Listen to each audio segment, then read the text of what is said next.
holiday season, of course, for many people. If you've been lucky enough, maybe you've been, maybe you're going off on a summer break. But a mother and daughter who have mobility issues, so that they've been left feeling like a burden while travelling because of their disabilities. Amy and Joe Poll were taking a domestic flight from Heathrow Airport, where they said they were made to feel undignified. They were speaking to our reporter, Paul Hawkins. Amy boarding her flight after everyone else. Welcome aboard, everyone. Welcome to the airport. We were very delayed by the time we actually did board, and it very much felt like everybody was annoyed with me. I could hear people tutting, I could see people rolling their eyes. Amy gave advanced warning she'd need help, but the gate staff weren't prepared, and neither was Amy for the reply she got when before boarding she asked a member of staff to find a seat for her mum, who has limited mobility. You have not done a good job. Yeah, I didn't really want to go up to someone and say, hey, can you move? But I thought he could. And he just went, she can just sit on the floor. And then he walked off. Another passenger gave up their seat for Jo, who said she's normally given a walking stick while her crutch is scanned during security screening, but not this time. I felt like my dog would get better treatment at that airport than I did. And then 2 of our bags haven't turned up, and I looked at the air tags, they're still at Terminal 5 Heathrow. British Airways and Heathrow Airport have apologised, with a review and an investigation underway. BA say lessons will be learned. Heathrow also said it's disappointed that their service didn't meet their standards. British Airways said they're constantly working hard to improve accessibility. Paul Hawkins, BBC News. Well, this week, the Transport Secretary will meet a campaign group, Rights on Flights, to discuss what can be done to improve air travel for everyone. We're joined now by the presenter and founder of that campaign group, Sophie Morgan. Sophie, thank you so much for joining us on Breakfast. This isn't by any means the first time we have discussed this issue. We have talked about it time and time again. How frustrating is it for you hearing examples of this time and time again, hearing what Jo and Amy went through? Hi, morning. Yeah, it is incredibly frustrating. And I think the part that's the most frustrating is the way in which we have to keep talking about the failings. And the response that we get from airports or airlines is, oh, we'll take learnings from this, we'll do better. And I think what we have to address here is that what we're seeing really is this crisis is the sort of the direct product of, you could say, 14 years of neglect or inaction from the Tory government, who basically, they consistently saw and treated disabled people as second-class citizens. And I think that's what's been going on for such a long time, is that the Civil Aviation Authority, whose job it is to enforce and to respond, I suppose, to the way in which we're being treated as passengers, we're not being given the same level of respect as non-disabled people. So if you were seeing non-disabled people's legs being broken at the same rate as we're seeing our wheelchairs getting damaged, and if non-disabled people were being treated the same way as you see there, Amy and her mum Jo, there would be an outcry.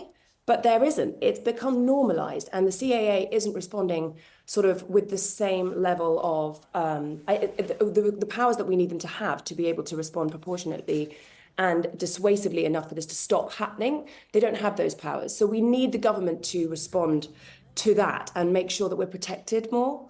Because it's incredibly frustrating. And I came on your sofa almost, just over a year and a half ago, talking about the same problem. I had my wheelchair broken at Heathrow.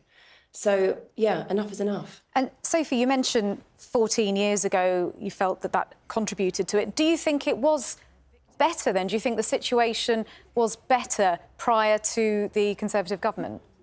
No, I don't think so. I think the problem has always been there. But what we've seen is that no one's done enough to stop it from happening. So as you pointed out, we've seen disabled people. I'm not the first to come out in the public and talk about the problems. Our stories are in the headlines, and you see people like Frank Gardner being left on board. You see people like Jo and Amy being mistreated. You see people like myself having our equipment damaged. This has been going on for decades. But what we've not seen is a response that is effective enough, that is robust enough. So what we at Rights on Flights are talking about is not just raising awareness of the problems. We've been doing that, as I just said, people have been doing that for decades. What we're actually trying to do is work with the government to say, look, this keeps happening. Why not use this opportunity to make change in an effective way? And what we've done at Rights on Flights, we drafted what we call the Assisted Air Travel Act, which is a piece of legislation that we hope will improve upon the current laws that just don't go far enough to protect us in the UK. And we want to work with the government. We want to set out a sort of roadmap, create a task force that's comprised of the disabled community, representative of all of the types of people that need help, and also industry stakeholders, and say, right, look, what can we do to do more, and how can we make change so that this stops happening? Because we've been saying enough is enough for such a long time. So that's what we're hoping will be achieved when we next get our meeting with the Transport Secretary and hopefully the Aviation Minister as well.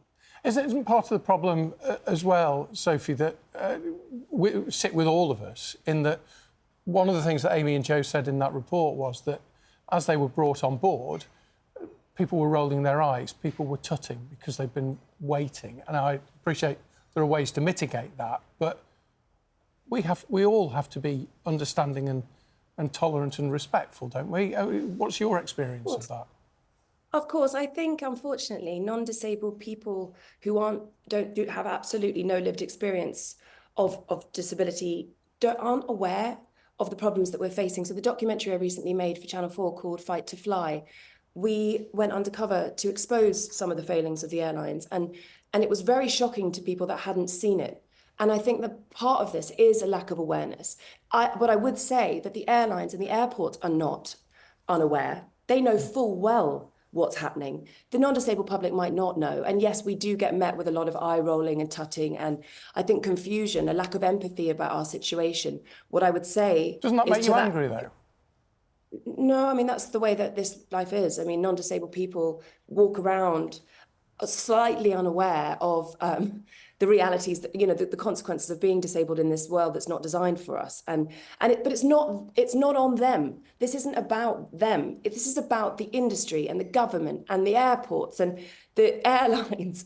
This is on them to make sure that they do better. So I'm not going to start saying it matters to me that somebody's rolling their eyes. That's fine, whatever. You know, one day probably you'll have to actually face the reality of your ableism, because most likely most people will become disabled at some point in their lives and they'll benefit from the accommodations we're asking for. But this isn't about those people. This is about the industry, as I said. It's about the government saying, right, we see the crisis that you're facing.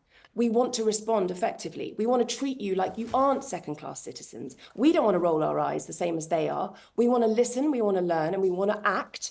Because we've been hearing now for a long time that the government will do something. But as I said, they were ineffective previously. So we have a new government, we have a new opportunity. And that's what we want to focus on. And I really cannot stress enough that there are solutions to this problem. We focus a lot on the problem, but there are solutions. They're really exciting. I outlined some of them in my documentary. Rights on Flights is aware of them. As I said, we drafted the Assisted Air Travel Act, which we believe is world-class legislation and could make the UK a leader in accessible air travel. So you'll take that act presumably to the Transport Secretary when you have your meeting? We have already. Yeah. So we did when Louise Haigh was the shadow Transport Secretary. We took this to her and she's read it and she thought she was very, very positive about it. So you want her to act this time when you meet her this week? You want her to actually? I have to say, it's not that I want. We will have action. We will not stop until we have reaction from this. This cannot be. I cannot come on the breakfast show like this again, talking about this. It cannot keep continuing. It's exhausting. What we're seeing is disabled people are turning away from flying. They're saying that it's too dangerous and it's not worth the risk. And what does that mean? It means we're getting left behind. In some instances, there have been fatalities as a result of the failings of this system. And it's a matter of life or death, and it's a matter of life, because flying is part of living now. And if we aren't able to access that, we are not able to live life fully. So I have to say, yes, I'm very hopeful that we are going to see some actions and some steps forward. But I have to say also, we will not let it stop. We won't stop, until we do see that action. Your passion is well, to say that it's obvious is understating it.